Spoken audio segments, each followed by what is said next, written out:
Hello，大家好，Welcome back to my channel，我是你们的 Alina。今天我要和大家分享一款传统又美味的家常菜——红烧牛尾。首先，我们需要新鲜切好的牛尾1000克，在普通的肉档就可以买到。我是在 Waitrose 的肉档买的，价格是13.79英镑。现在我们开始处理牛尾吧。把洗好牛尾放入清水中浸泡30到1个小时，加入适量的料酒和生姜，目的是去除腥味。下一步开始准备辅料，准备胡萝卜几根，切掉头尾之后去皮，然后将萝卜切成滚刀块备用。土豆1个去皮，然后将土豆切成滚刀块备用。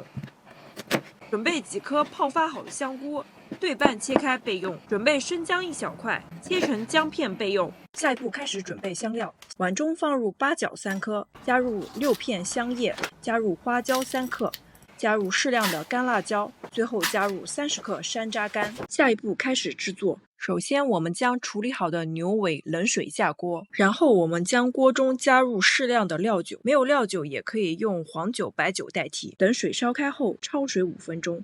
焯水5分钟之后，捞出沥干水分，然后我们把锅烧热之后加入油200克，等油温4成热之后，加入准备好的姜和香料。小火翻炒大约3分钟左右，这一步只可以用小火，不可以用大火，否则香料很容易炒糊，产生苦味。配料炒香之后，加入焯好水的牛尾，然后用锅铲均匀的将其翻炒2分钟。这一步的目的是把多余的水分炒干。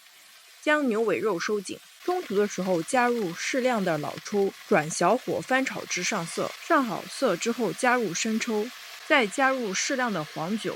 再转中火将牛尾爆炒几下，然后加入能够没过牛尾的清水，开大火烧开，中途加入适量的冰糖。这一步的目的是融合香料和辣椒的味道。在烧开之后需要再撇去浮沫，然后转小火，盖上锅盖烧90分钟。烧至60分钟的时候揭开锅盖，调出之前放入的调料。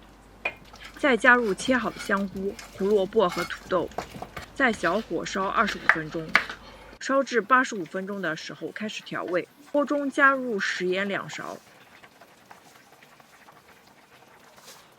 加入白糖1勺，调好味之后开中小火收汁5分钟。5分钟之后即可出锅装盘。一道口感软糯且美味的红烧牛尾就制作完成啦！这就是今天的分享啦。